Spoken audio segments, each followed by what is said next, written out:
Bandidos ou mocinhos?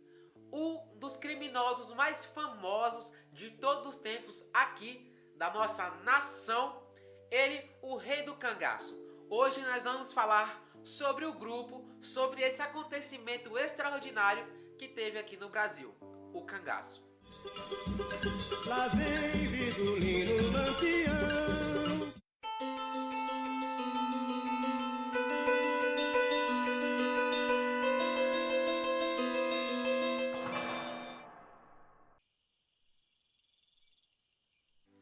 E aí galera de boa, eu sou Gabriel Jean e nesse vídeo nós vamos falar mais e sobre um tema muito diferente do que a gente vem trazendo aqui no canal. Não é sobre estrelas, nem sobre cantores, nem sobre bandas, nem sobre animais. A gente vai trazer hoje um tema muito legal e brasileiro, diga-se de passagem. A gente vai comentar sobre o maior acontecido aqui no Nordeste brasileiro, uma cultura que vem há décadas só crescendo. E a gente vai falar sobre os mitos, o que é ou não é verdade sobre o cangaço. Fica até o final desse vídeo que a gente vai te contar tudo. Então desde já, deixa o like, se inscreve no canal e ativa as notificações. Se você não gostar, que eu duvido muito, no final você tira, tá bom? Beleza? Bora lá! O maior governador do sertão. Bom, vamos começar por uma das maiores lendas do folclore brasileiro, que é sobre Lampião ser uma espécie de Robin Hood brasileiro.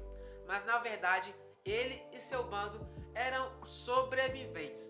O Brasil na época, de certa forma, era uma terra sem lei, onde surgiam vários e vários revolucionários, autoritários e violentos. E Lampião facilmente se encaixaria nessa descrição. A maioria dos homens que faziam parte do grupo eram homens sem expectativa nenhuma de vida. Alguns já tinham cometido crimes, outros tinham sofrido injustiça, tinham sido expulsos das terras onde moravam. Homens que não viam saída além de entrar no grupo.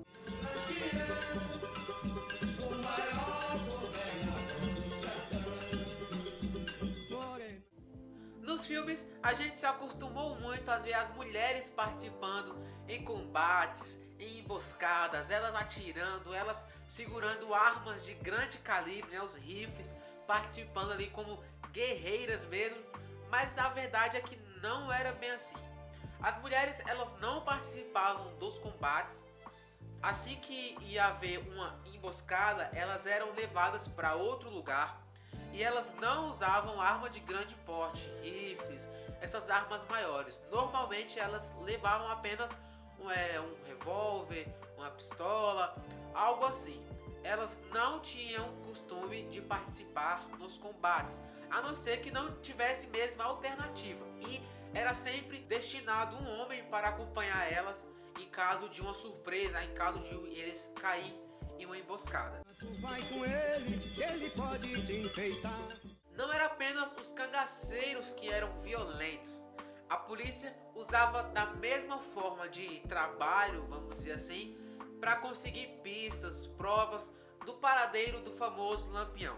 Há relatos, né, do pessoal que às vezes a volante, que era o nome da força tática, que era específica para ir atrás do grupo, ela era de certa forma às vezes até mais violenta do que os próprios cangaceiros. E de certa forma essa violência por parte da polícia, por parte da força do Estado, do governo, gerou na cabeça das pessoas uma imagem de um cangaço bom, de pessoas boas que faziam bem.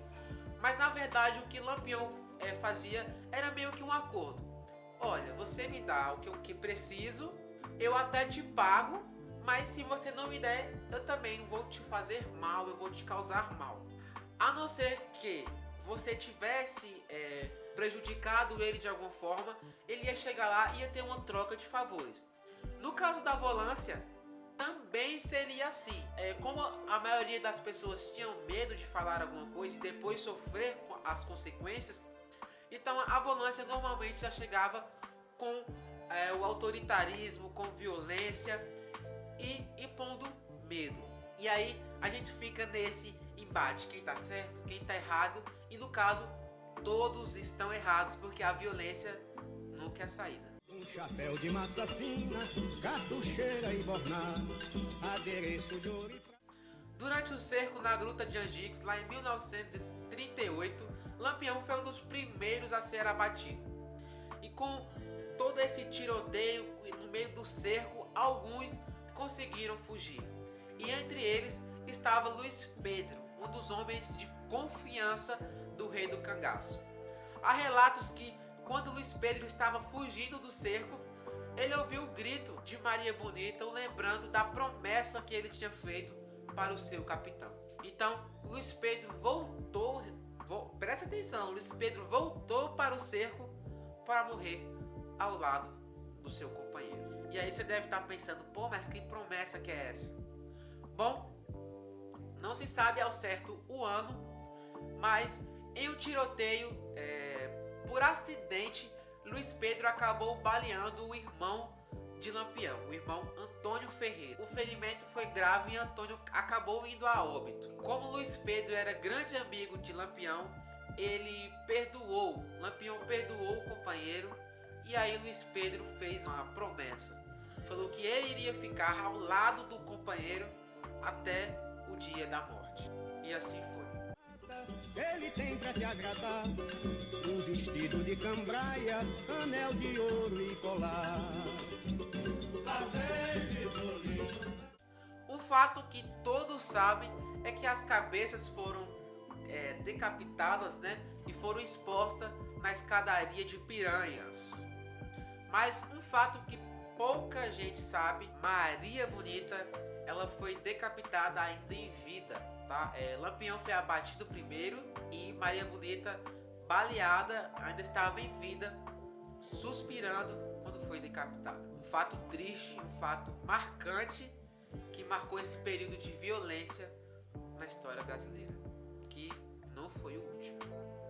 Bom, se você gostou desse tema do cangaço aqui no canal, um tema diferente, um tema mais histórico, você comenta aí que a gente pode trazer muito mais mesmo, porque história e curiosidade é o que não falta. Quem sabe uma parte 2.